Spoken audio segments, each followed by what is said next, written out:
प्यारे दोस्तों, अस्सलाम वालेकुम। आप देख रहे हैं इरफानी नेटवर्क यूट्यूब चैनल और मैं हूं मोहम्मद इरफान झारखंड। दोस्तों, आज का वीडियो काफ़ी दर्दनाक है, आज का वीडियो काफ़ी खौफनाक है और बिलखुसूस आज का वीडियो उन लोगों के लिए है, उन घर वालों के लिए है, उन परिवार वालों के लिए है जिनके घर से औरतें बेपर्दा घर से बाहर निकलती हैं। दोस्तों, बेपर्दा औरत के ऊपर उतरा अल्लाह का खौफनाक अजाब। कैसे उतरा अल्लाह का खौफनाक अजाब, क्या मिला अजाब में, सुनकर देखकर यकीनन दोस्तों आपके रूह कांप उठेगा। और दोस्तों, थोड़ा सा वक्त निकालकर इस वीडियो को देखें और आगे शेयर करें ताकि लोग सुधार कर सके।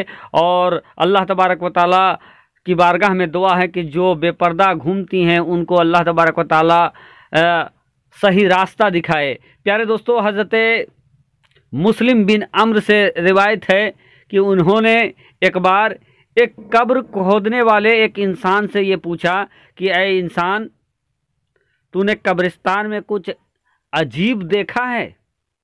प्यारे दोस्तों, पहले कुछ लोग ऐसा हुआ करते थे जो कब्रिस्तान में कब्र खोदकर कब्रों को बेचा करते थे और इसी से अपना रोजी रोटी चलाया करते थे। और इसी तरीके का एक इंसान जिनको हजरत मुस्लिम बिन अम्र ने उनसे सवाल किया कि तूने कब्रिस्तान के अंदर कुछ अजीब देखा है? प्यारे दोस्तों, वो इंसान कहता है कि ऐ हजरत मुस्लिम बिन अम्र, मैं वो बात नहीं बताना चाहता था, लेकिन आपने उस चीज़ को पूछ लिया जिसकी मैं पर्दापोशी किए हुए था अब तक। लेकिन आप अगर पूछ रहे हैं कि मैंने कब्रिस्तान में कुछ अजीब देखा है, तो मैं आपके सामने इस बात को रख रहा हूँ। वो फरमाता है, वो शख्स, वो कब्र खोदने वाला शख्स फरमाता है हज़रत मुस्लिम बिन अम्र के सामने कि एक बार मैंने कब्रिस्तान के अंदर 3 कब्रें एक के बाद एक 3 कब्रें खोदा और खोदने के बाद मैं ये इंतज़ार करने लगा कि इन कब्रों में कौन आएगा, उसके बाद इन कब्रों को उनके हवाले करके कुछ कमाई हो जाएगी तो मैं फिर घर चला जाऊंगा। बहरकैफ मैं तीनों कब्र जब खोदने लगा तो पहला कब्र खोदा, दूसरा कब्र खोदा और तीसरी कब्र जब मैं खोद रहा था तो उस कब्र के अंदर मुझे तपिश महसूस हुआ। और उसके बाद जैसे तैसे मैंने उस कब्र को मुकम्मल किया और मुकम्मल करने के बाद मैं इंतज़ार में एक पेड़ के छांव में बैठ गया, क्योंकि मैं बहुत थक चुका था। अब इतने में मैं ये देखता हूँ कि आसमान के जानिब से एक सफ़ेद घोड़े में 2 सवार उतरते हैं और उतरने के बाद वो कब्रों के सामने जाते हैं। पहले कब्र के सामने जाकर पहला शख्स ये कहता है कि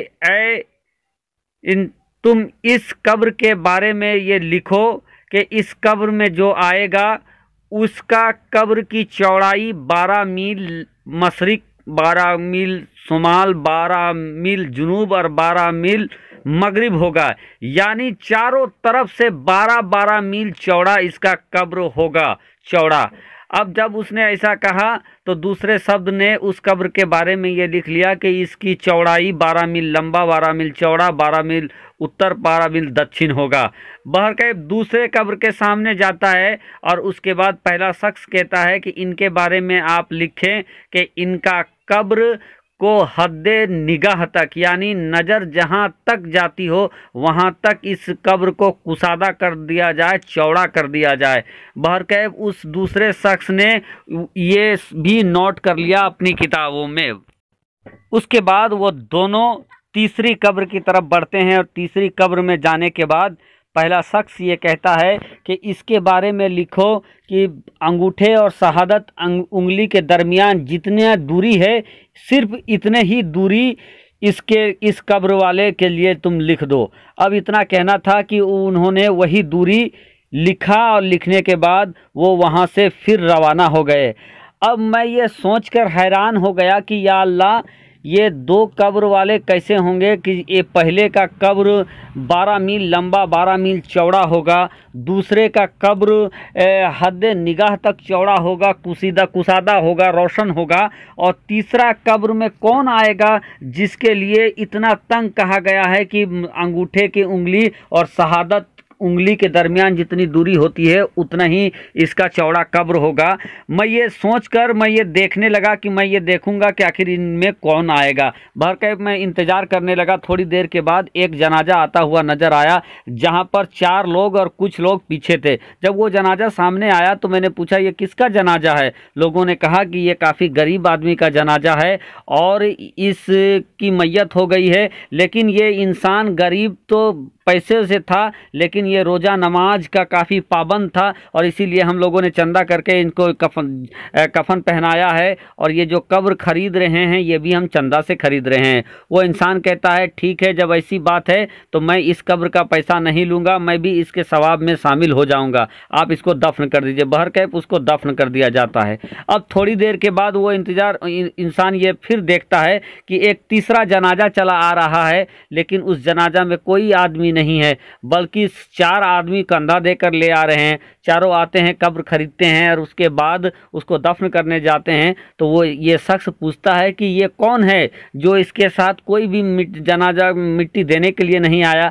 लोग कहते हैं कि सुनो, ये एक मुसाफिर था और कहीं से ये आ रहा था और इसकी गुर्बत के साथ ही इसका इंतकाल हो गया और इसीलिए हम लोगों ने इसका कफन दफन कर दिया है। इसीलिए कोई भी इसके साथ आया नहीं है, क्योंकि ये गरीब था, मुसाफिर था, कोई जानता नहीं था ये कौन है। और इसलिए इसको हम लोगों ने मिलकर इसका कफन दफन किया है और अब इसको यहाँ पे तदफीन करेंगे। वो इंसान कहता है ऐ लोगों, आप इसके कब्र का भी पैसा रखिए और मैं बिल्कुल जानता हूँ कि ये कोई आयरा गैरा नहीं बल्कि अल्लाह का एक बरगुज़ीदा बंदा है। बहरकैफ उस इंसान को भी उसने पैसा लौटा दिया और वो मुसाफिर जो कहीं से आ रहा था, बेशक वो अल्लाह का कोई बरगुज़ीदा बंदा ही होगा, जिनके लिए ये कहा गया था दूसरे कब्र वाला कि इनका कब्र हद निगाह तक होता है। इसीलिए दोस्तों, कभी भी फ़कीरों को, दुर्वेशों को हक़ारत की निगाह से ना देखे। अब वो इंसान तीसरे नंबर के कब्र वाले के लिए इंतज़ार करने लगा। थोड़ी देर में देखता है कि शहर के जानिब से एक कसीर तादाद में एक जनाजा आ रहा है। लोग भाग भाग कर उसको कंधे दे रहे हैं। जब वो सामने आता है, कब्र खरीदता है, जब मिट्टी होने लगती है तो वो इंसान फिर पूछता है एक इंसान को बगल करके कि ये कौन है।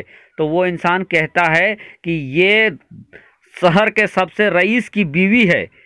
फिर वो इंसान कहता है कि इसका किरदार कैसा था। वो इंसान कहता है सुनो, ये तो पैसे से काफ़ी रईस थी, लेकिन ये अपने ज़िंदगी में काफ़ी बेपर्दा रहा करती थी, शौहर की बात को नहीं माना करती थी, बेपर्दा रहा करती थी। साथ ही साथ ये जानबूझकर नमाज़ों को तर्क कर देती थी और यही वजह है कि आज इनका इंतकाल हो गया है और इंतकाल के बाद लोग सब इसके जनाजे में आए हुए हैं। वो इंसान समझ जाता है कि जो इसकी कब्र को तंग किया गया है, इसको नमाज छोड़ने से, बेपर्दगी के वजह से और अपने शोहर की बात को ना मानने की वजह से ये सज़ा मिला है। दोस्तों, आप भी अमल करें।